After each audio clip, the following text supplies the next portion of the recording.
Hello everyone. Exam warrior में आप सभी का स्वागत है। दोस्तों, बीपीएससी टीचर से संबंधित एसएसटी के प्रैक्टिस सेट को आगे बढ़ाते हुए आज की इस वीडियो में हम एडुटेरिया के प्रैक्टिस सेट नंबर 4 के प्रश्नों को देखेंगे। इसके पहले की वीडियो में हम इसके 3 प्रैक्टिस सेट को कर चुके हैं। अगर आपने वीडियो नहीं देखी है तो प्लीज चैनल पर जाके देख सकते हैं। दोस्तों, इसमें हम पॉलिटी और हिस्ट्री के प्रश्नों को देखेंगे। इसमें 40 प्रश्न जो है आपका पॉलिटी से है और 40 प्रश्न जो है आपके हिस्ट्री से, यानी टोटल 80 प्रश्न को हम इस वीडियो में कवर करेंगे। दोस्तों, यह जो है सब्जेक्ट के अलावा जीके जीएस के लिए भी इंपॉर्टेंट है और जीके जीएस में आपका पॉलिटी और हिस्ट्री तो पूछा ही जाता है, इसलिए ये सभी परीक्षाओं के लिए इंपॉर्टेंट है। तो आप लोग वीडियो को लास्ट तक ध्यान से जरूर देखिएगा। चलिए शुरू करते हैं। आज का पहला प्रश्न है, पंचायतों एवं नगर पालिकाओं के संबंध में भारतीय संविधान में किस वर्ष प्रावधान किया गया? तो इसका राइट आंसर हो जाएगा ऑप्शन डी, 1993 में। ऑप्शन डी इसका करेक्ट आंसर हो जाएगा। देखिए, पंचायत की बात करें तो पंचायत को संवैधानिक दर्जा किस संविधान संशोधन अधिनियम के द्वारा? तो 73वें संविधान संशोधन अधिनियम 1992 के द्वारा इसे संवैधानिक दर्जा प्रदान किया गया था। किस भाग में शामिल किया गया? तो संविधान के भाग 9 में। अनुसूची की बात करें तो किस अनुसूची में? तो 11वीं अनुसूची में क्या है आपका? पंचायत है। और इसमें वर्तमान में कितने विषय हैं? तो इसमें 29 विषय हैं। और इसे लागू कब किया गया था इस अधिनियम को? तो ये 24 अप्रैल, ध्यान रखिएगा, 24 अप्रैल 1993 को लागू हुआ था। मोस्ट इंपॉर्टेंट है। देखिए, अधिनियम कब आया था, इसे संवैधानिक दर्जा कब प्रदान किया गया था? तो 73वें संविधान संशोधन 1992 के द्वारा। और ये लागू कब हुआ? तो 24 अप्रैल 1993 को यह लागू हुआ। इसलिए 24 अप्रैल को पंचायती राज दिवस के रूप में मनाया जाता है।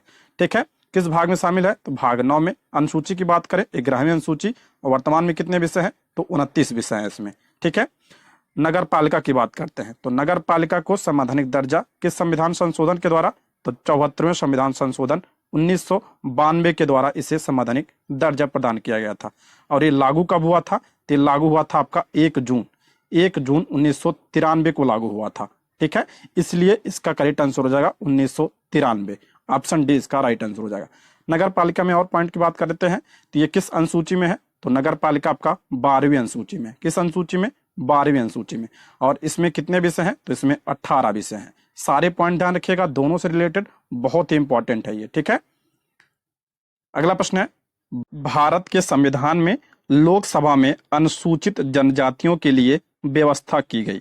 लोकसभा में अनुसूचित जनजातियों के लिए व्यवस्था किस आर्टिकल में है?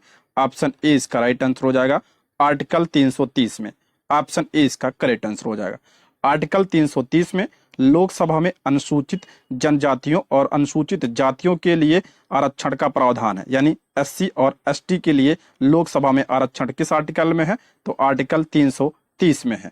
वर्तमान में लोकसभा में कुल कितने सीटें एससी और एसटी के लिए आरक्षित की गई हैं? तो 131 सीट है। ध्यान रखिएगा, 131 सीट, जिसमें आपका एससी की सीट कितनी आरक्षित है? तो एससी की 84 सीट है। और एससी की कितनी है? एसटी की आपका जो है 47 सीटें हैं। टोटल 131 सीटें हैं। ठीक है। एक पॉइंट इसमें और ध्यान रखिएगा, 104वां संविधान संशोधन, 104वें संविधान संशोधन 2019 के द्वारा एससी और एसटी के का जो ये आरक्षण था, उस आरक्षण को 10 वर्षों के लिए बढ़ा दिया गया है। पहले ये 2020 तक था, लेकिन अब 10 वर्षों तक बढ़ा दिया गया है। अब कब तक है? तो 2030 तक यह आरक्षण है। मोस्ट इंपॉर्टेंट है, इसको ध्यान रखिएगा। यही हम बात करें अगर आर्टिकल 331 की। आर्टिकल 331 में क्या है? तो लोकसभा में आंग्ल भारतीय समुदाय का प्रावधान है आर्टिकल 331 में, यानी एंग्लो इंडियन की बात हो रही है। एंग्लो इंडियन का प्रावधान किस में है? तो ये आपका जो है आर्टिकल 331 में। लेकिन इसको भी ध्यान रखिएगा, 104वें संविधान संशोधन के द्वारा इसको भी हटा दिया गया। 104वें संविधान संशोधन के द्वारा इसको भी हटा दिया गया। ये पॉइंट आप ध्यान रखिएगा। और हम बात करें आर्टिकल 332, तो आर्टिकल 332 में क्या है? तो राज्यों की विधानसभा में एससी और एसटी के आरक्षण का प्रावधान है। विधानसभा में एससी और एसटी का आरक्षण का प्रावधान किस आर्टिकल में? तो 332 में है। और आर्टिकल 333 में क्या है? तो आर्टिकल 333 में राज्यों के विधानसभाओं में आंग्ल भारतीय समुदाय यानी एंग्लो इंडियन का प्रावधान किसमें है? आर्टिकल 333 में है। ये आपका राज्यों के लिए है। इसको भी हटा दिया गया है 104वें संविधान संशोधन 2019 के द्वारा। मोस्ट इंपॉर्टेंट है, ध्यान रखिएगा। तो इसका करेक्ट आंसर ऑप्शन ए हो जाएगा। आर्टिकल 330 में आपका एससी और एसटी का आरक्षण है लोकसभा। अगला प्रश्न है, किस देश की सरकारी रिपोर्ट को येलो बुक कहा जाता है? किस देश की सरकारी रिपोर्ट को येलो बुक कहा जाता है? तो ये आपका फ्रांस, ऑप्शन ए इसका करेक्ट आंसर हो जाएगा। फ्रांस के सरकारी रिपोर्ट को येलो बुक कहा जाता है। बात करें अगर हम ब्लू बुक की, तो ब्लू बुक जो है किस सरकारी रिपोर्ट को कहा जाता है, किस देश के? तो आपका ब्रिटेन के सरकारी रिपोर्ट को ब्लू बुक कहा जाता है। ग्रे बुक जो है किसके कहा जाता है? Grey book. ग्रे बुक आपका कहाँ का है? जापान का सरकारी रिपोर्ट है, जापान और बेल्जियम का। ग्रीन बुक की बात करें तो ग्रीन बुक कहाँ का है? इटली और ईरान का है ग्रीन बुक। व्हाइट बुक कहाँ का है? तो व्हाइट बुक आपका जर्मनी और चीन का है। अच्छा, भारत का क्या है? तो व्हाइट पेपर है। भारत का क्या है? व्हाइट पेपर, जिसे राजपत्र के नाम से भी आप जानते हैं। ठीक है, एक और है ऑरेंज बुक। तो ऑरेंज बुक कहाँ का है? तो नीदरलैंड का है। सारे ध्यान रखिएगा, इंपॉर्टेंट है। अगला, भारतीय संविधान में संशोधन के लिए विधेयक लाया जा सकता है। भारतीय संविधान में संशोधन के लिए विधेयक कहाँ लाया जा सकता है? तो ऑप्शन क्या हो जाएगा? डी इसका राइट आंसर हो जाएगा। या तो लोकसभा में या राज्यसभा में, यानी दोनों सदनों में लाया जा सकता है। ऑप्शन डी इसका करेक्ट आंसर हो जाएगा। मोस्ट इंपॉर्टेंट, इसको ध्यान रखिएगा। अच्छा, संविधान संशोधन, संविधान संशोधन जो है किस आर्टिकल के तहत किया जाता है? तो आर्टिकल 368 के तहत किया जाता है। और संविधान संशोधन की प्रक्रिया किस देश के संविधान से लिया गया है? तो ये अफ्रीका के संविधान से लिया गया है संविधान संशोधन की प्रक्रिया।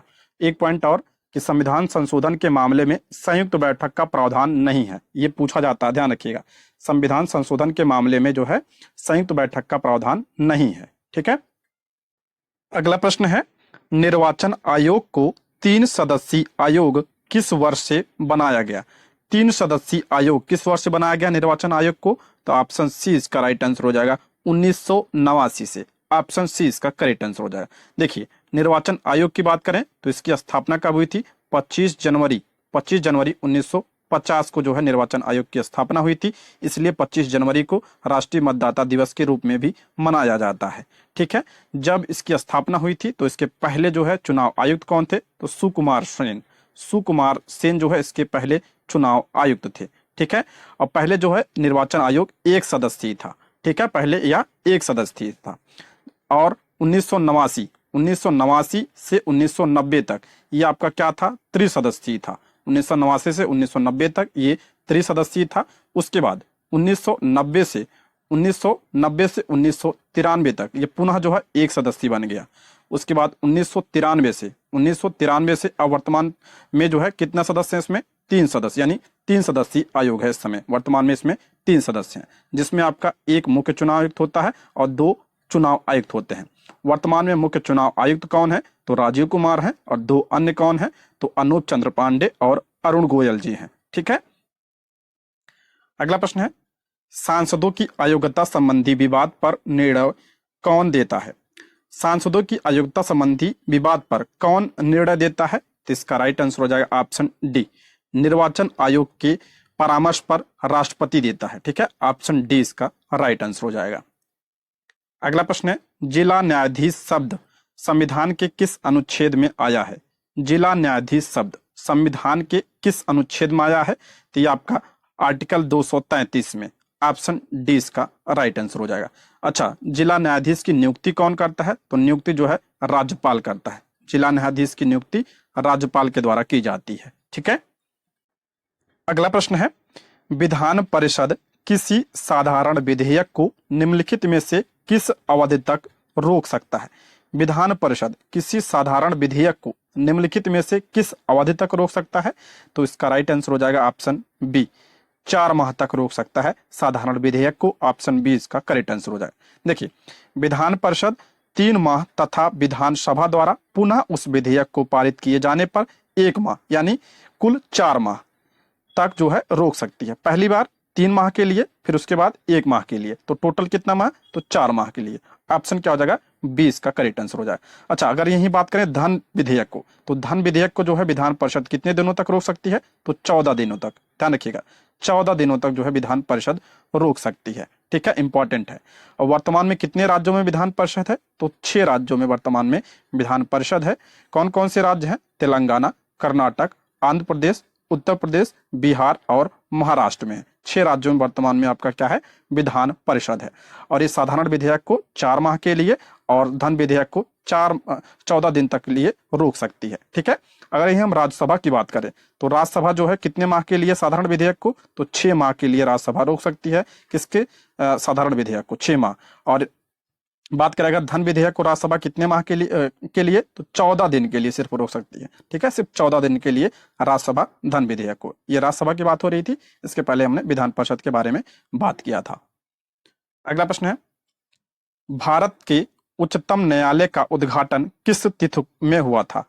उच्चतम न्यायालय यानी सुप्रीम कोर्ट का उद्घाटन, तो इसका राइट आंसर हो जाएगा ऑप्शन बी 28 जनवरी 1950 को। ऑप्शन बी इसका राइट आंसर हो जाएगा। अच्छा, सुप्रीम कोर्ट का गठन किस आर्टिकल में है? तो आर्टिकल 124 में है। और सुप्रीम कोर्ट का वर्तमान में न्यायाधीश कौन है? मुख्य न्यायाधीश, तो डी.वाई. चंद्रचूड़ जो है वर्तमान में सुप्रीम कोर्ट के मुख्य न्यायाधीश हैं। अगला प्रश्न है, ध्यानाकर्षण सूचना के प्रावधान निम्नलिखित में से किसके क्षेत्र को सीमित किया है? ध्यानाकर्षण सूचना या प्रावधान जो है किसके क्षेत्र को सीमित किया है? तो ऑप्शन सी इसका राइट आंसर हो जाएगा, स्थगन प्रस्ताव के क्षेत्र को। ऑप्शन सी इसका राइट आंसर हो जाएगा। ध्यानाकर्षण सूचना क्या है? तो यह एक संसदीय कार्रवाई उपकरण है जिसे संसद में सदस्य द्वारा तत्काल सार्वजनिक महत्व के मामले में मंत्री का ध्यान आकर्षित करने और मामले पर उनके आधिकारिक बयान लेने के लिए पेश किया जाता है।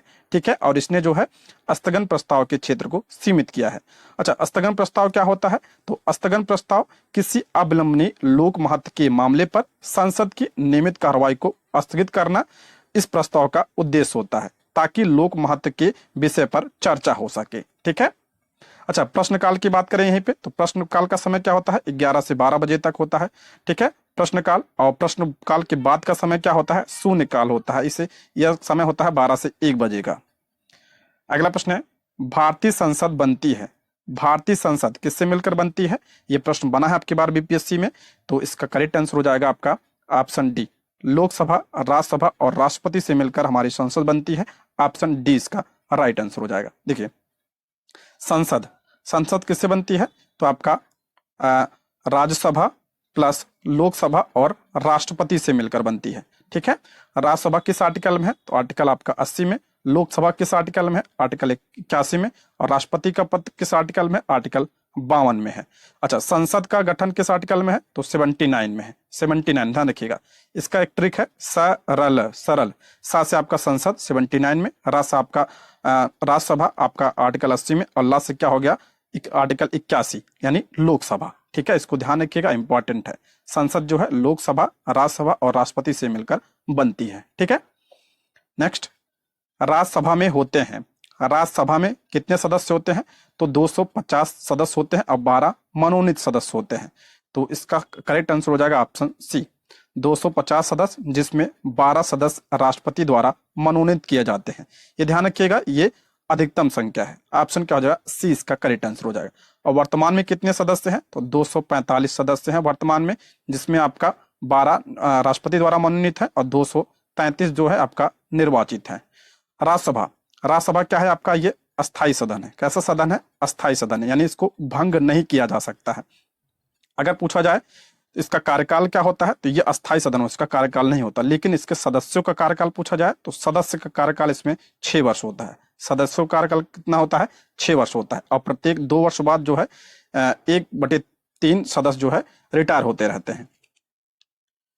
अगला प्रश्न है, किस लोकसभा का कार्यकाल लगभग 6 वर्ष का था? किस लोकसभा का कार्यकाल लगभग 6 वर्ष था? तो 5वीं लोकसभा। ऑप्शन क्या हो जाएगा? ए इसका करेक्ट आंसर हो जाएगा। 5वीं लोकसभा का कार्यकाल कितना था? तो 5 वर्ष, 5 वर्ष 10 माह तक था। लगभग क्या था? 6 वर्ष का था। ऑप्शन ए इसका करेक्ट आंसर हो जाए। 1971 से 1977 5वीं लोकसभा थी।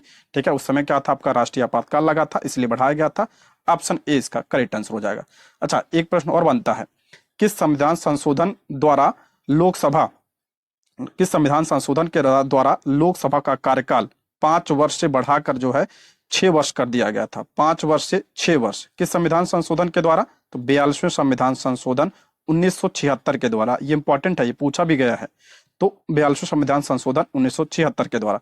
लेकिन पुनः पुनः जो है 5 वर्ष से 6 वर्ष से, पुनः 6 वर्ष से 5 वर्ष किस संविधान संशोधन के द्वारा कर दिया गया? तो ये आपका जो हो जाएगा 44वें संविधान संशोधन, 44वें संविधान संशोधन 1978 के द्वारा पुनः जो है 6 से 5 वर्ष कर दिया गया। ठीक है, सारे पॉइंट इसमें ध्यान रखिएगा, इंपॉर्टेंट है। अगला, एक गैर सदस्य के रूप में संसद के किसी एक सदन की कार्रवाई में भाग ले सकता है। संसद के कार्रवाई में भाग कौन ले सकता है? तो ऑप्शन क्या हो जाएगा? सी इसका राइट आंसर हो जाएगा, महान न्यायवादी। ध्यान रखिएगा, ये जो है संसद का सदस्य नहीं होता है, लेकिन भाग ले सकता है, किंतु मतदान देने का अधिकार इसे नहीं होता है। मतदान का अधिकार नहीं हो सकता, सिर्फ भाग ले सकता है। अच्छा, महान न्यायवादी, महान न्यायवादी किस आर्टिकल में है? तो आर्टिकल 76 में इसका प्रावधान है, और जिसे आप इंग्लिश में अटॉर्नी जनरल कहते हैं। और नियुक्ति कौन करता है? तो नियुक्ति जो है राष्ट्रपति, महान न्यायवादी की नियुक्ति कौन? तो राष्ट्रपति करता है। और वर्तमान में कौन है महान न्यायवादी? तो are Venkat Ramani. Are Venkat रमणी वर्तमान में क्या है? हमारे अटॉर्नी जनरल हैं। ठीक दोस्तों, यदि आप हमारे चैनल पर नए हैं तो प्लीज चैनल को सब्सक्राइब करें, और अगर आपको वीडियो पसंद आती है तो लाइक, शेयर और कमेंट करें। आगे बढ़ते हैं। राष्ट्रीय सुरक्षा समिति का प्रधान कौन होता है? राष्ट्रीय सुरक्षा समिति का प्रधान कौन होता है? तो प्रधानमंत्री। प्रधानमंत्री राष्ट्रीय सुरक्षा समिति का क्या होता है? प्रधान होता है। ऑप्शन 20 का राइट आंसर हो जाएगा। अगला, राष्ट्रपति पर महाभियोग का आरोप संसद के किस सदन द्वारा लगाया जा सकता है? इंपॉर्टेंट है। राष्ट्रपति पर महाभियोग का आरोप संसद के किस सदन द्वारा लगाया जा सकता है? तो ये आपका हो जाएगा ऑप्शन सी, संसद के किसी भी सदन में लगाया जा सकता है महाभियोग। ऑप्शन सी इसका करेक्ट आंसर हो जाएगा। यह जो है संसद के किसी भी सदन में लगाया जा सकता है, लेकिन शर्त इतना है कि 14 दिन पूर्व नोटिस देना होता है। 14 दिन पूर्व जो है राष्ट्रपति को नोटिस देना होता है, और यह नोटिस संसद की कुल सदस्य संख्या के कम से कम 1/4 सदस्यों द्वारा हस्ताक्षरित होना चाहिए। ठीक है, ये पॉइंट ध्यान रखिएगा, इंपॉर्टेंट है। महाभियोग किस आर्टिकल में है? तो आर्टिकल 61 में है। आर्टिकल 61 में क्या है? आपका महाभियोग है। और ये किस देश के संविधान से लिया गया है? तो ये अमेरिका के संविधान से लिया गया है महाभियोग। ठीक है, अमेरिका के संविधान से लिया गया है महाभियोग। अच्छा, पूछा जाता है कि महाभियोग में कौन शामिल होता है?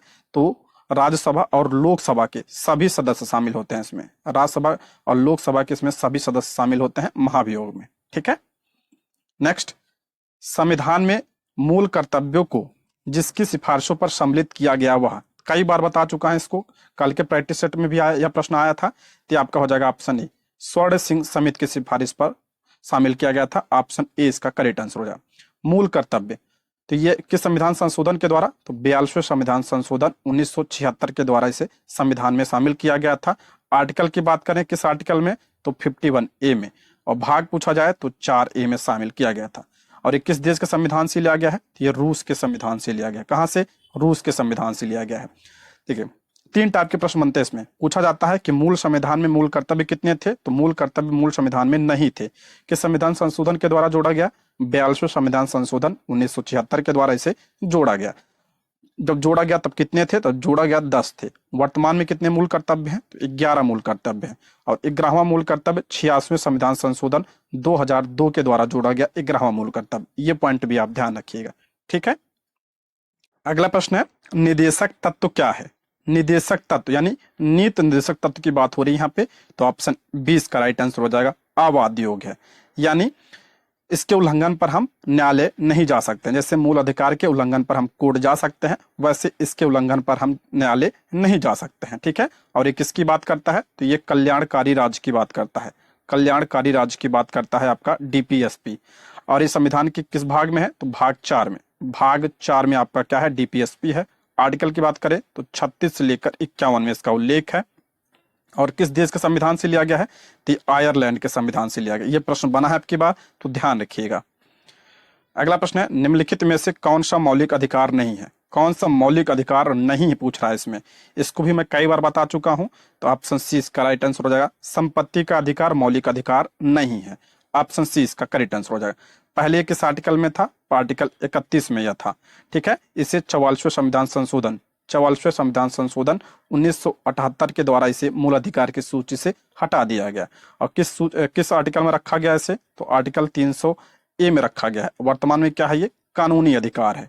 ठीक है, तो वर्तमान में कितने मूल अधिकार हैं? तो वर्तमान में आपका 6 मूल अधिकार हैं। कितने मूल अधिकार? 6। पहले कितने थे? तो पहले 7 थे। संपत्ति के अधिकार को 44वें संविधान संशोधन 1978 के द्वारा हटा दिया गया था। ठीक है, देखिए मूल अधिकार संविधान के किस भाग में है? तो भाग 3 में है। भाग 3 में है। आर्टिकल की बात करें 12 से 35 में इसका उल्लेख किया गया है। ठीक है, तो कितने हैं वर्तमान में? 6। पहले कितने थे? पहले 7 थे। ठीक है, आगे बढ़ते हैं। निम्नलिखित में से कौन सा कथन गलत है? कौन सा कथन इसमें गलत पूछ रहा है? पहला कह रहा है लोकसभा के सदस्य वयस्क वोटरों द्वारा सीधे चुने जाते हैं, सही है। वित्तीय विधेयक केवल लोकसभा में पेश हो सकते हैं, ये भी सही है। धन विधेयक की बात हो रही है, कल ही मैंने बताया था धन विधेयक केवल लोकसभा में पेश किया जा सकता है, सही है। उपराष्ट्रपति राज्यसभा का कार्यकारी सदस्य है। देखिए, उपराष्ट्रपति जो होता है ये राज्यसभा का सदस्य नहीं होता है, लेकिन कार्यकारी सदस्य होता है। यानी उसकी अध्यक्षता कौन करता है राज्यसभा की? तो उपराष्ट्रपति होता है, यानी कार्यकारी सदस्य होता है। ठीक है, अगर पूछा जाए उपराष्ट्रपति जो है राज्यसभा का सदस्य होता है कि नहीं, तो नहीं होता है, लेकिन अगर कार्यकारी दिया हो तो कार्यकारी सदस्य होता है, क्योंकि उसकी अध्यक्षता करता है। अगला प्रश्न है एंग्लो इंडियन समुदाय के 4 लोगों को लोकसभा में मनोनीत कर सकते हैं, ये आपका गलत है। 4 लोगों को नहीं, 2 लोगों को का प्रावधान था, लेकिन अब इसको भी हटा दिया गया। 104वें संविधान संशोधन 2019 के द्वारा इसको भी हटा दिया गया। ये पॉइंट भी आप ध्यान रखिएगा, पीछे मैं बताया था। ऑप्शन डी इसका राइट आंसर हो जाएगा। अगला प्रश्न है भारत को संविधान में क्या कहा गया? भारत को संविधान में क्या कहा गया है? ये कल भी आ चुका है। ये इसका करेक्ट आंसर हो जाएगा राज्यों का संघ। भारत क्या है? राज्यों का संघ है। और ये किस आर्टिकल में है? आर्टिकल 1 में है। अगला प्रश्न है संविधान सभा का निर्माण किस योजना के आधार पर किया गया? इंपॉर्टेंट प्रश्न है। संविधान सभा का निर्माण किस योजना के आधार पर? तो ये आपका हो जाएगा कैबिनेट मिशन के आधार पर। कैबिनेट मिशन कब आया था? तो 1946 में कैबिनेट मिशन आया था। और संविधान सभा का गठन कब हुआ? 6 दिसंबर 1946 को जो है संविधान सभा का गठन हुआ। और इसकी पहली बैठक कब बुलाई गई? तो 9 दिसंबर 1946 को इसकी पहली बैठक बुलाई गई। और पहली बैठक में जो है अध्यक्ष कौन थे, यानी इसकी अध्यक्षता किसने किया था? तो सच्चिदानंद सिन्हा ने किया था। सच्चिदानंद सिन्हा ने इसकी अध्यक्षता की थी। और ये क्या थे? अस्थायी अध्यक्ष थे। उसके बाद जो 11 दिसंबर 1946 की जो बैठक होती है उसकी अध्यक्षता कौन करता है? उसमें अध्यक्ष बनाए जाते हैं आपका अस्थायी रूप से कौन? डॉक्टर राजेंद्र प्रसाद।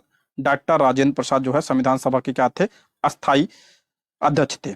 और इसमें उपाध्यक्ष भी बनाया जाता है किसे? एच.सी. मुखर्जी को क्या बनाया जाता है? उपाध्यक्ष बनाया जाता है। और संवैधानिक सलाहकार किसे बनाया जाता है? इसमें बी.एन. राव को। ठीक है, ये सारे पॉइंट ध्यान रखिएगा। संविधान सभा का गठन कैबिनेट मिशन के आधार पर हुआ था। 6 दिसंबर 1946 को गठन हुआ। पहली बैठक 9 दिसंबर 1946 को। और उसके बाद जो 11 दिसंबर की बैठक होती है उसमें अस्थायी अध्यक्ष बनाया जाता है डॉक्टर राजेंद्र प्रसाद को। और उपाध्यक्ष जो है एच.सी. मुखर्जी को बनाया जाता है। ठीक, अगला संवैधानिक सभा का सलाहकार किसे नियुक्त किया गया था? अभी मैंने बताया। तो संवैधानिक सभा का संवैधानिक सलाहकार कौन था? तो ऑप्शन डी इसका राइट आंसर हो जाएगा बी.एन. राव। ऑप्शन डी इसका राइट आंसर हो जाएगा। बाबा साहब की बात करें तो ये क्या थे? तो प्रारूप समिति के अध्यक्ष थे डॉक्टर भीमराव अंबेडकर जी।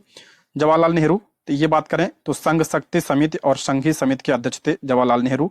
डॉक्टर राजेंद्र प्रसाद जो है किसके अध्यक्ष थे? तो ये आपका संचालन समिति के अध्यक्ष थे। संचालन समिति के अध्यक्ष थे डॉक्टर राजेंद्र प्रसाद। अगला मतदान के लिए आयु सीमा 21 वर्ष से घटाकर 18 वर्ष किस संविधान संशोधन द्वारा किया गया? मोस्ट इंपॉर्टेंट है। मतदान की सीमा, आयु सीमा जो है 21 वर्ष से घटाकर 18 वर्ष किस संविधान संशोधन के द्वारा किया गया? तो ये आपका हो जाएगा 61वें संविधान संशोधन के द्वारा। और 61वां संविधान संशोधन कब हुआ था? तो ये आपका हुआ था 1989 में हुआ था। 1989 में हुआ था 61वां संविधान संशोधन। अगला संविधान में प्रारंभ में कितने मूल अधिकार थे? अभी मैंने बताया प्रारंभ में पूछ रहा है तो प्रारंभ में 7 थे। वर्तमान में कितने हैं? तो वर्तमान में 6 मूल अधिकार हैं। ठीक है, और 7वां मूल अधिकार जो था आपका कौन सा? संपत्ति का अधिकार। संपत्ति का अधिकार 44 संविधान संशोधन 1978 के द्वारा इसे हटा दिया गया। ठीक है, वर्तमान में कितने हैं? 6 मूल अधिकार हैं। कौन कौन से हैं? देखिए, पहला आपका समानता का अधिकार। रिवीजन करा रहा हूं, ध्यान सुनिएगा। समानता का अधिकार किस आर्टिकल से किस आर्टिकल तक? तो 14 से 18 तक आपका समानता का अधिकार है। उसके बाद 19 से 22 तक कौन सा अधिकार है? स्वतंत्रता का अधिकार। और 23-24 में कौन सा अधिकार? शोषण के विरुद्ध अधिकार है। उसके बाद आपका आता है 25 से 28 कौन सा अधिकार है आपका? धर्म की स्वतंत्रता का अधिकार। और 29-30 में कौन सा है आपका? सांस्कृतिक और शैक्षणिक अधिकार। उसके बाद आपका आता है आर्टिकल 32। आर्टिकल 32 में क्या है? संवैधानिक उपचारों का अधिकार है। आर्टिकल 31 में आपका संपत्ति का अधिकार था, उसे हटा दिया गया है। ठीक है, और एक पॉइंट और, आर्टिकल 32 बहुत इंपॉर्टेंट है। आर्टिकल 32 को जो है संविधान की आत्मा किसने कहा था? संविधान की आत्मा किसने कहा था? डॉक्टर भीमराव अंबेडकर ने आर्टिकल 32 को संविधान की आत्मा कहा था। अगला प्रश्न है, अस्पृश्यता का अंत किस अनुच्छेद द्वारा किया गया? इंपॉर्टेंट है, अस्पृश्यता का अंत यानी छुआछूत का अंत किस अनुच्छेद के द्वारा किया गया? तो आर्टिकल 17 के द्वारा। ऑप्शन क्या हो जाएगा? ए इसका करेक्ट आंसर हो जाएगा, आर्टिकल 17। ठीक है। अनुच्छेद 18 में क्या है? इसमें उपाधियों का अंत है। अनुच्छेद 14 में क्या है? विधि के समझ समानता है। और आर्टिकल 12 में राज्य की परिभाषा है। अगला प्रश्न है, नीति निर्देशक तत्व किस देश से लिया गया? अभी मैंने बताया आयरलैंड के संविधान से यह लिया गया है। अगर भाग पूछा जाए तो भाग 4, आर्टिकल पूछा जाए तो 36 से लेकर 51। बार बार मैं रिवीजन करवा रहा हूं क्योंकि ये बहुत इंपॉर्टेंट है। नेक्स्ट, ऐसे राष्ट्रपति जो निर्विरोध इस पद पर निर्वाचित हुए। कल मैंने बताया था ऐसे राष्ट्रपति जो निर्विरोध इस पद पर निर्वाचित हुए कौन थे? नीलम संजीवा रेड्डी। ये अक्सर एग्जाम में पूछा जाता है। ऑप्शन डी इसका राइट आंसर हो जाएगा। और ये कब बने थे राष्ट्रपति? 1977 में राष्ट्रपति बने थे और भारत के 6ठे राष्ट्रपति थे ये। नेक्स्ट, अविश्वास प्रस्ताव द्वारा हटाए जाने वाले प्रधानमंत्री थे। अविश्वास प्रस्ताव द्वारा हटाए जाने वाले प्रधानमंत्री कौन? तो बीपी सिंह। ऑप्शन क्या हो जाएगा? बी इसका राइट आंसर हो जाएगा। ठीक है। ये आपका जो है 1989 से 1990 तक क्या थे? प्रधानमंत्री थे। अगला प्रश्न है, राज्यसभा में राज्य के प्रतिनिधि का निर्वाचन किसके द्वारा किया जाता है? राज्यसभा में राज्य के प्रतिनिधि का निर्वाचन किसके द्वारा किया जाता है? तो ऑप्शन डी विधानसभा के सदस्य के द्वारा किया जाता है। ऑप्शन डी इसका राइट आंसर हो जाएगा। राज्यसभा ये आपका उच्च सदन है। आर्टिकल की बात करें तो आर्टिकल 80 में राज्यसभा का प्रावधान है और ये क्या है? उच्च सदन है। ठीक है। सदस्यों का कार्यकाल कितना होता है? 6 वर्ष होता है। और वैसे क्या है? ये अस्थायी सदन है। अगला प्रश्न है, उच्च न्यायालय के न्यायाधीश की सेवानिवृत्ति की आयु। उच्च न्यायालय यानी हाई कोर्ट की बात कर रहा है कि न्यायाधीश की सेवानिवृत्ति की आयु क्या है? तो 62 वर्ष है। ऑप्शन सी इसका राइट आंसर हो जाएगा।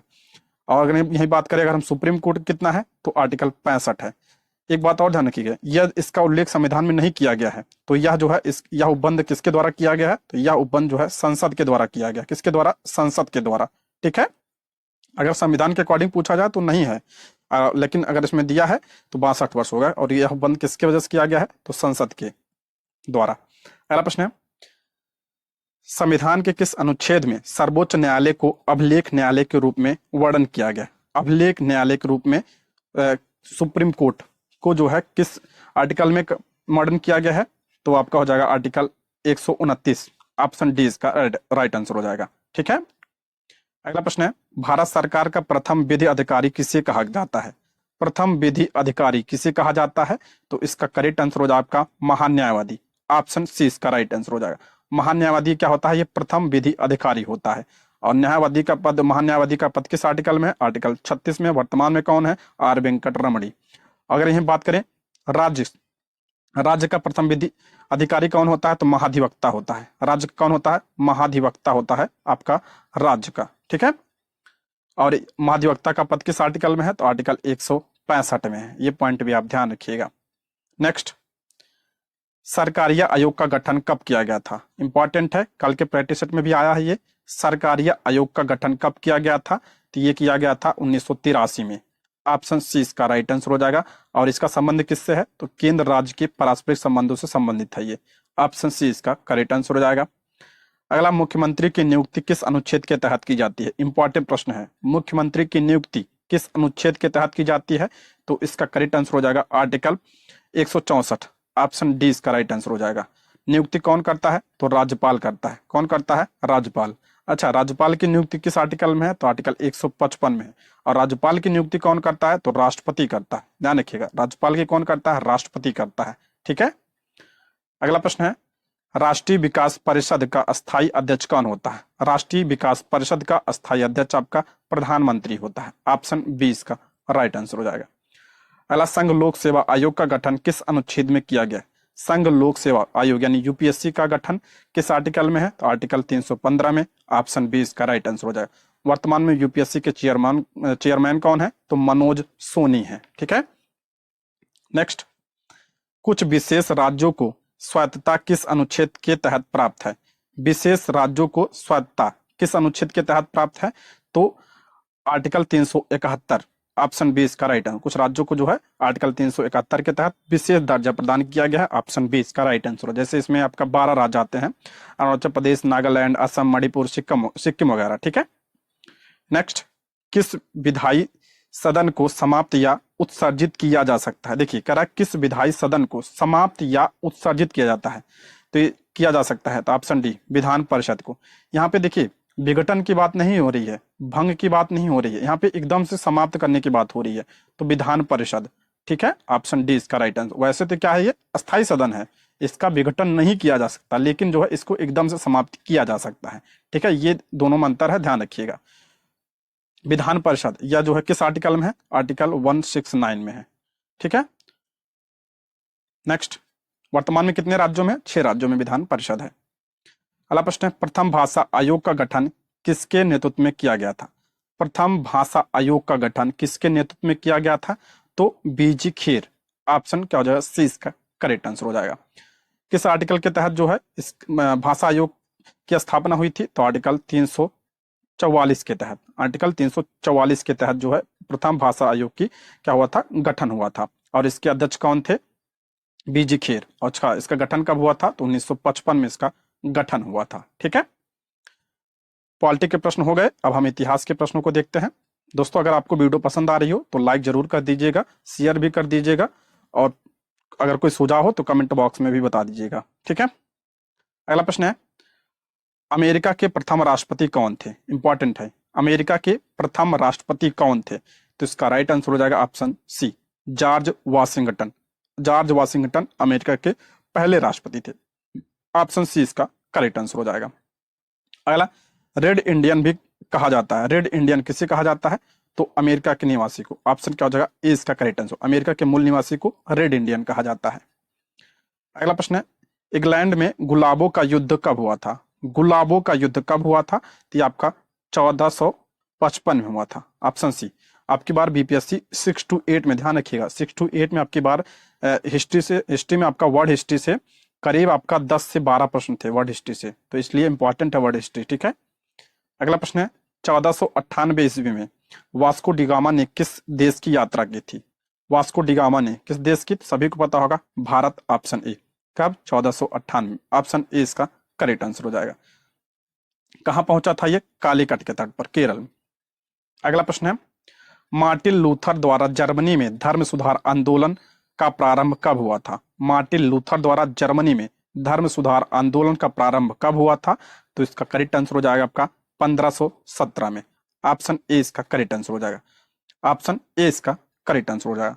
अच्छा, मार्टिन लूथर कहाँ का था पूछा जाता है? जर्मनी का था, ठीक है। भारत का मार्टिन लूथर किसे कहा जाता है? तो स्वामी दयानंद सरस्वती को, स्वामी दयानंद सरस्वती को जो है भारत का मार्टिन लूथर कहा जाता है। इन्होंने आर्य समाज की स्थापना की थी 1875 ईस्वी में, ठीक है। अगला प्रश्न है, पद्मश्री पुरस्कार पाने वाली पहली भारतीय अभिनेत्री कौन थी? पद्मश्री पुरस्कार पाने वाली पहली भारतीय अभिनेत्री कौन? तो नरगिस दत्त थी, ऑप्शन बी इसका राइट आंसर हो जाएगा। कब मिला था इन्हें? 1958 में मिला था, ये पॉइंट भी ध्यान रखिएगा, पूछा जाता है। अगला प्रश्न है, जिस आदिवासी को जगत पिता यानी धरती आबा कहा जाता था, धरती आबा किसे कहा जाता था? ऑप्शन डी इसका राइट आंसर हो जाएगा, बिरसा मुंडा को, ऑप्शन डी इसका राइट आंसर हो जाएगा। बिरसा मुंडा ने मुंडा विद्रोह का नेतृत्व किया था, और मुंडा विद्रोह कब हुआ था? 1899 1900 ईस्वी में हुआ था। आपका क्या हुआ था, कौन सा विद्रोह? मुंडा विद्रोह हुआ था। इसे उल गुलान विद्रोह भी कहा जाता है, उल गुलान विद्रोह कहा जाता है मुंडा विद्रोह का, और इसका नेतृत्व किसने किया था? बिरसा मुंडा ने किया था। एक पॉइंट और ध्यान रखिएगा, 15 नवंबर को कौन सा दिवस मनाया जाता है? तो जनजाति गौरव दिवस मनाया जाता है, और इस दिन किसकी जयंती है? बिरसा मुंडा की जयंती है। बिरसा मुंडा की जयंती पर आपका 15 नवंबर को कौन सा दिवस? तो जनजाति गौरव दिवस मनाया जाता है। अला, निम्न घटनाओं में से कौन सी घटना कालक्रम के अनुसार तीसरे स्थान पे आती है? तीसरे स्थान पर कौन सी घटना आती है? पहले हम सारा देख लेते हैं। चंपारण आंदोलन कब हुआ था? 1917 में हुआ था। चंपारण कहाँ पे है? तो बिहार में है, ये पूछा जाता है, मोस्ट इंपॉर्टेंट, अब की बारी भी पूछा गया है ये। असहयोग आंदोलन, ये भी इंपॉर्टेंट है। असहयोग आंदोलन 1920 से 1922 तक चला था। भारत छोड़ो आंदोलन, तो भारत छोड़ो आंदोलन की घोषणा कब हुई थी? 8 अगस्त 1942 को इसकी घोषणा हुई थी। दांडी मार्च की बात करें तो दांडी मार्च जो है आपका 12 मार्च 12 मार्च 1930 से लेकर 6 मार्च 1930 तक चला था। और 6 मार्च को जो 6 अप्रैल 1930 तक चला था आपका दांडी मार्च। और 6 अप्रैल को जो है गांधी जी ने नमक कानून को तोड़कर सबने अवज्ञा आंदोलन की शुरुआत की थी। तो इसमें तीसरे स्थान पे कौन आ रहा है? पहला आपका चंपारण हो गया, दूसरा आपका असहयोग आंदोलन, तीसरा आपका हो गया आपका ये आएगा दांडी मार्च आएगा। तो ऑप्शन डी इसका राइट आंसर। तीसरे नंबर पे कौन? दांडी मार्च, ऑप्शन डी। दांडी मार्च 12 मार्च से 1930 से 6 अप्रैल 1930 तक चला था। ठीक है, इसे नमक कानून भी कहा जाता है। ठीक है, ये अब की बार पूछा गया था प्रश्न, ध्यान रखिएगा। अगला प्रश्न है, ब्रिटिश ईस्ट इंडिया कंपनी ने चाय के व्यापारिक एकाधिकार को खो दिया। ब्रिटिश ईस्ट इंडिया कंपनी ने चाय के व्यापारिक एकाधिकार को खो दिया था। कब खोया था? तो ये 1833 के चार्टर के द्वारा। ऑप्शन क्या हो जाएगा? सी इसका राइट आंसर हो जाएगा। 1833 के चार्टर के द्वारा जो है चाय के व्यापारिक एकाधिकार को समाप्त कर दिया गया था ईस्ट इंडिया कंपनी के। और इसी चार्टर के द्वारा बंगाल के गवर्नर को भारत का गवर्नर जनरल बनाया गया था। जो पहले बंगाल का गवर्नर जनरल था उसे भारत का गवर्नर जनरल बना दिया गया था। अब भारत का पहला गवर्नर जनरल कौन बना? तो लॉर्ड विलियम बेंटिक। भारत का पहला गवर्नर जनरल कौन? तो लॉर्ड विलियम बेंटिक था। ये पॉइंट भी आप ध्यान रखिएगा, अक्सर एग्जाम में यह पूछा जाता है। अगला प्रश्न है, भारतीय स्वतंत्रता अधिनियम ब्रिटिश संसद द्वारा पारित किया गया था। भारतीय स्वतंत्रता अधिनियम ब्रिटिश संसद द्वारा कब पारित किया गया था? तो ये 18 जुलाई 1947 को पारित किया गया था। ऑप्शन बी इसका राइट आंसर हो जाएगा। अगला, कैबिनेट मिशन के भारत आगमन के समय कांग्रेस के अध्यक्ष कौन थे?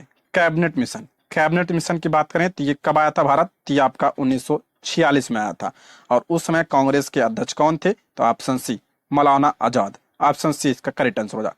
मौलाना अबुल कलाम आजाद। ये 1940 से 1946 तक ये कांग्रेस के लगातार अध्यक्ष रहे थे। ठीक है, ऑप्शन सी इसका करेक्ट आंसर हो जाएगा। जवाहरलाल नेहरू की बात करें तो इन्होंने कांग्रेस की अध्यक्षता कब की थी? तो ये जो आपका 1929 का लाहौर अधिवेशन हुआ था उसकी अध्यक्षता जवाहरलाल नेहरू ने किया था, इंपॉर्टेंट है। सरोजिनी नायडू की बात करें तो इन्होंने कब किया था कांग्रेस की अध्यक्षता? 1925 में, जो कानपुर का अधिवेशन था, कानपुर का अधिवेशन 1925 में, उसकी अध्यक्षता सरोजिनी नायडू ने किया था। और ये प्रथम भारतीय महिला थी, ध्यान रखिए, प्रथम भारतीय महिला तो सरोजिनी नायडू। अगर पूछा जाए प्रथम महिला कौन थी तो एनी बेसेंट थी। ठीक है, ये पॉइंट ध्यान रखिएगा। जेबी कृपलानी की बात करें तो आजादी के समय जो है ये कांग्रेस के अध्यक्ष थे। ये पूछा जाता है कि भारत की आजादी के समय जो है कांग्रेस का अध्यक्ष कौन था? तो जेबी कृपलानी थे। अगला प्रश्न है, नीचे कुछ स्थानों की सूची दी गई है, उनका नामोल्लेख कीजिए जहां भारत छोड़ो आंदोलन में समानांतर सरकारों की स्थापना की गई। समानांतर सरकार की बात हो रही है भारत छोड़ो आंदोलन के दौरान, तो इसका राइट आंसर हो जाएगा आपका बलिया में किया गया था और सतारा में, तो इसलिए ऑप्शन ए इसका करेक्ट आंसर हो जाएगा। बलिया और सतारा में समानांतर सरकार की स्थापना की गई थी। बलिया में इसका नेतृत्व कौन कर रहा था? तो चित्तू पांडे जो है इसका नेतृत्व किया था बलिया। और सतारा में कौन? तो वाई बी चौहान तथा नाना पाटिल और वाई बी चौहान, कहां से? सतारा से। तो ऑप्शन ए इसका राइट आंसर हो जाएगा।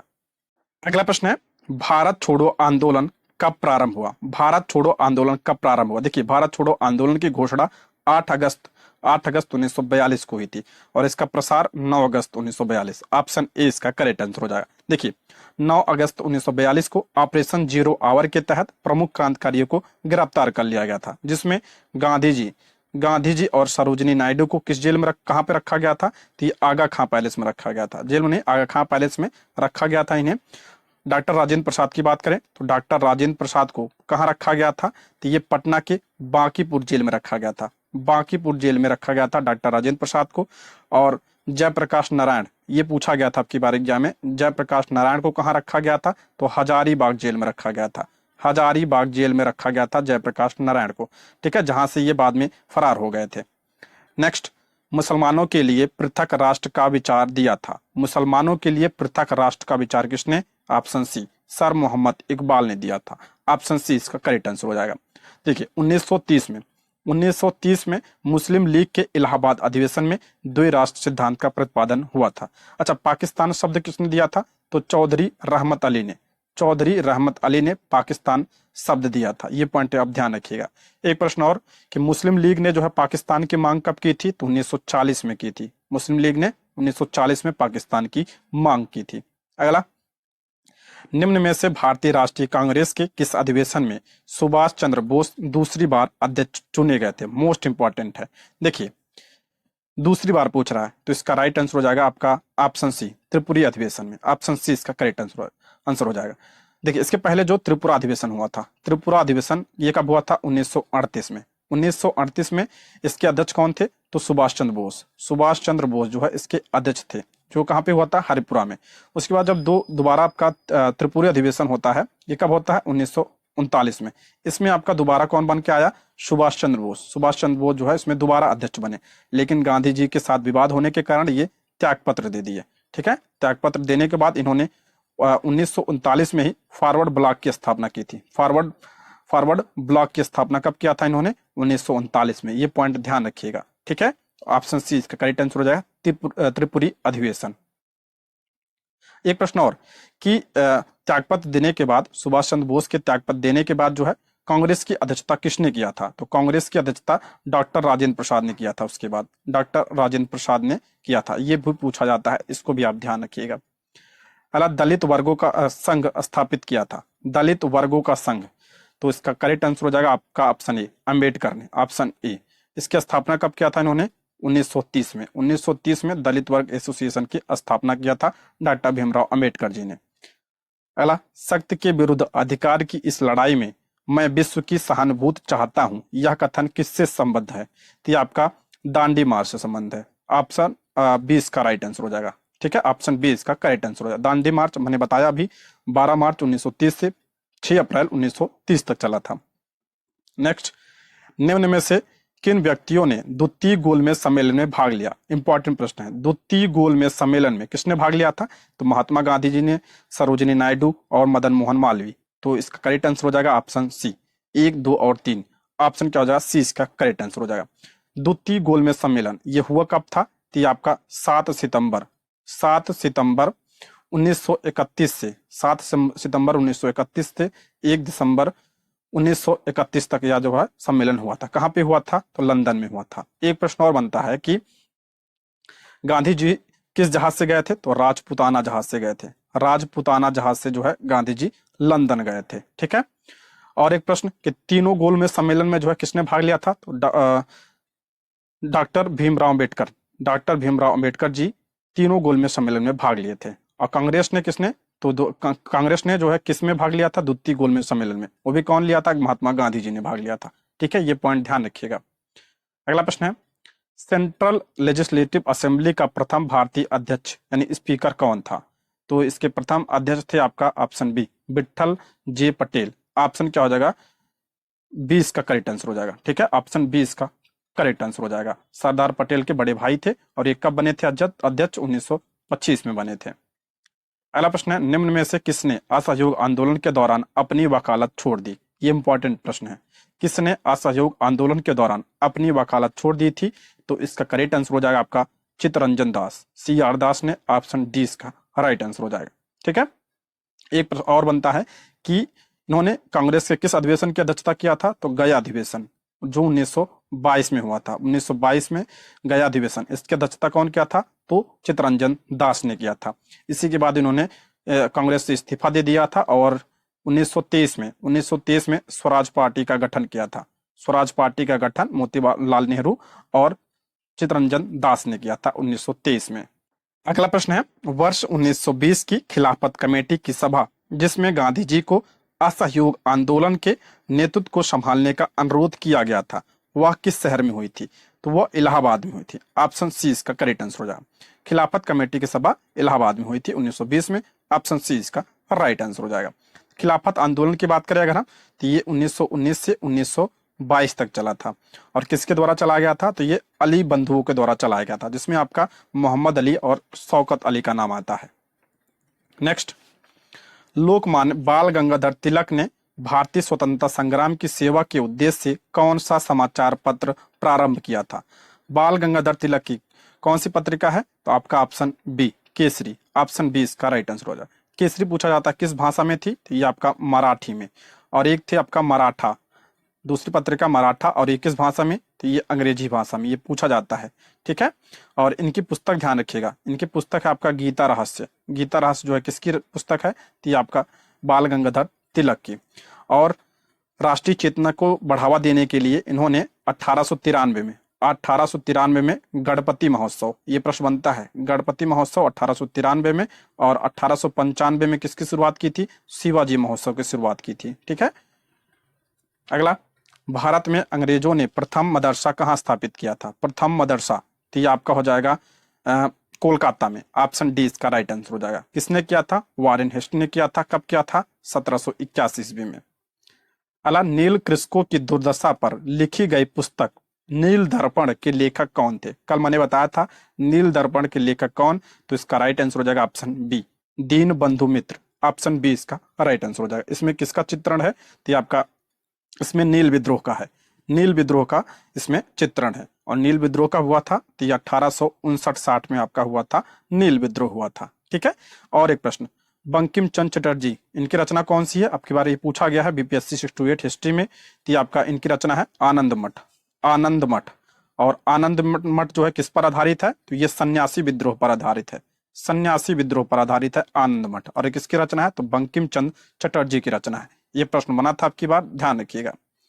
अला, महमूद गजनवी के साथ भारत आने वाले प्रसिद्ध इतिहासकार कौन थे। महमूद गजनवी के साथ भारत आने वाले प्रसिद्ध इतिहासकार कौन थे, तो ये अलबरूनी था। ऑप्शन बी, अलबरूनी की पुस्तक का नाम क्या है, किताब उल हिंद, किताब उल हिंद किसकी रचना है, तो ये आपका अलबरूनी की रचना है। ठीक है, इब्न बतूता की बात करें, ये किसके समय में आया था, तो ये मोहम्मद बिन तुगलक के समय में आया था 1333 ईस्वी में। और इसकी रचना कौन सा है, तो किताब उल रहेला, किताब उल रहेला किसकी रचना है, तो ये आपका इब्न बतूता की है। और ये कहाँ का है, मोरक्को का यात्री था। अगला, मिलान करना है, सूची दिया है जिसमें एक तरफ जो है क्षेत्र दिया है और दूसरी तरफ राजा दिया है। रणथंभौर की बात करें, यहाँ का राजा कौन, हमीर देव। चित्तौड़गढ़ की बात करें तो ये राणा रतन सिंह। देवगिरी तो राजा रायचंद्र। और गुजरात कर्णदेव। ठीक है, देखिए एक प्रश्न बनता है कि जब अलाउद्दीन खिलजी ने देवगिरी पर आक्रमण किया था उस समय वहां का राजा कौन था, तो राजा राय रामचंद्र था। ठीक है, ये पॉइंट आप ध्यान रखिएगा। चित्तौड़ का राजा समय कौन, तो राणा रतन सिंह। अगला प्रश्न है, मोहम्मद बिन तुगलक ने एक नया स्वर्ण सिक्का जारी किया जो इब्न बतूता द्वारा दिनार कहलाया। करेक्ट है ये। दूसरा कर आपका दूसरा कथन आर है, मोहम्मद बिन तुगलक ने पश्चिम एशियाई तथा उत्तरी अफ्रीकी देशों के साथ व्यापार में अभिवृद्धि के लिए स्वर्ण सिक्कों की टोकन मुद्रा जारी करना चाहता था, स्वर्ण की नहीं, तांबे की। ठीक है, इसलिए आपका दूसरा क्या हो जाएगा, गलत हो जाएगा। आपका कथन आपका पहला सही है, दूसरा आर आपका गलत है। ऑप्शन सी इसका करेक्ट। अला, निम्न में से किस राजवंश के अंतर्गत विजारत का चरमोत्कर्ष हुआ, तो आपका हो जाएगा तुगलक। Option C. नेक्स्ट, नई फारसी काव्य शैली सबक ए हिंदी अथवा हिंदुस्तानी शैली के जन्मदाता, तो ये हिंदुस्तानी शैली के जन्मदाता कौन, तो ऑप्शन डी, अमीर खुसरो। ऑप्शन डी इसका राइट आंसर हो जाएगा। अमीर खुसरो को भारत का तोता भी कहा जाता है और इसे कव्वाली का जनक भी कहा जाता है। अगला प्रश्न है, अष्टदिग्गज किस राजा से संबंधित है। ये अष्टदिग्गज तो 8 कवियों का समूह था और ये किस राजा से संबंधित, option B, Krishnadevaraya. Option B इसका राइट आंसर हो जाएगा। एक है आपका अष्टप्रधान, अष्टप्रधान ये किस राजा से संबंधित है, तो ये आपका शिवाजी से संबंधित है। अष्टप्रधान शिवाजी से संबंधित है। और अष्टदिग्गज जो है किससे संबंधित है, तो अष्टदिग्गज कृष्णदेवराय से संबंधित है। और कृष्णदेवराय जो है ये विजयनगर साम्राज्य के तुलु राजवंश के शासक थे।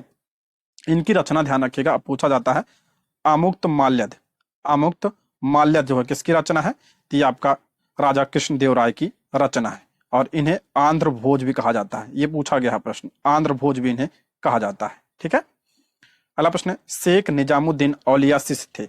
शेख निजामुद्दीन औलिया जो है किसके शिष्य थे, तो ये बाबा फरीद के। ऑप्शन बी इसका राइट आंसर हो जाएगा। निजामुद्दीन औलिया का दरगाह कहाँ पे स्थित है, तो ये आपका दिल्ली में स्थित है, दिल्ली में स्थित है निजामुद्दीन औलिया का दरगाह।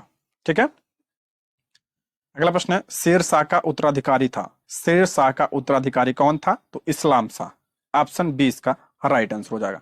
शेर शाह की मृत्यु कब हुई थी, तो 1545 में, 1545 में शेरशाह के मृत्यु के बाद उसका छोटा पुत्र जलाल खान गद्दी पर बैठा और इसी ने इस्लाम शाह की उपाधि धारण की थी। ठीक है, जलाल खान या इस्लाम शाह। ऑप्शन बी इसका राइट आंसर हो जाएगा। द शेरशाह का मकबरा कहाँ पे स्थित है? तो सासाराम में स्थित है। सासाराम में शेरशाह का मकबरा स्थित है। ये पॉइंट भी आप ध्यान रखिएगा। नेक्स्ट, भीमबेटका किसके लिए प्रसिद्ध है? भीमबेटका इंपॉर्टेंट है। ये तो गुफाओं के शैल चित्र के लिए प्रसिद्ध है और किस राज्य में है? तो ये मध्य प्रदेश में है। Option A.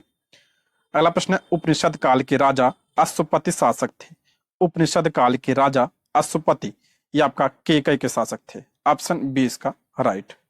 अगला, वह प्रथम शासक जिसने भारत में संस्कृत भाषा में अभिलेख जारी किया था। संस्कृत भाषा में अभिलेख किसने जारी किया था? तो रुद्रदामन प्रथम ने।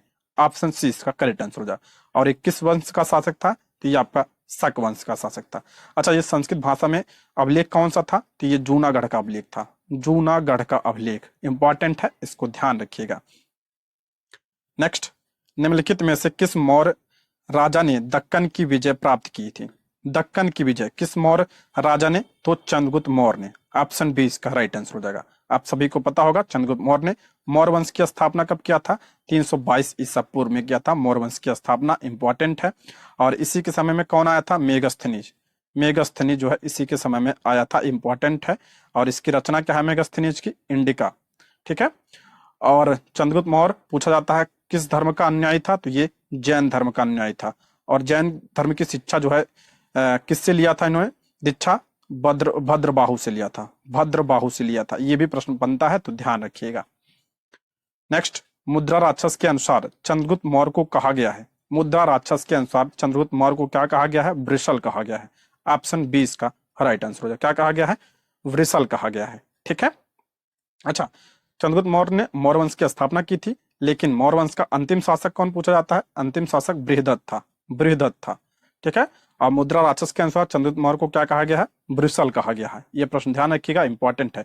अब की बार ये पूछा गया है, शायद 9th में यानी टीजीटी में पूछा गया था कि सैंड्रोकोट्स जो है किसे कहा गया है? तो ये भी आपका चंद्रगुप्त मौर्य को कहा गया है। ये पॉइंट भी आप ध्यान रखिएगा। ठीक है, ये प्रश्न बना है आपकी बार। अगला प्रश्न है, पैगंबर हजरत मोहम्मद का जन्म हुआ था। पैगंबर हजरत मोहम्मद का जन्म 570 ईस्वी में हुआ था मक्का में। ऑप्शन ए इसका राइट आंसर हो जाएगा।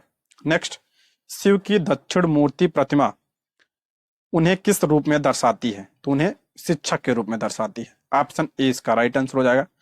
अगला प्रश्न है, अष्टाध्यायी किसके द्वारा लिखी गई है? अष्टाध्यायी किसकी रचना है? तो ये पाणिनि की रचना है। ऑप्शन बी इसका करेक्ट आंसर हो जाएगा। ठीक है, पाणिनि की रचना है आपका अष्टाध्यायी। और हम बात करें यहाँ पे वेदव्यास। वेदव्यास ने किसकी रचना की? महाभारत। और वाल्मीकि ने किसकी रचना की है? सभी को पता होगा, रामायण की रचना किसने? तो वाल्मीकि ने किया है। कालिदास की रचनाओं की बात करें हम, रघुवंशम।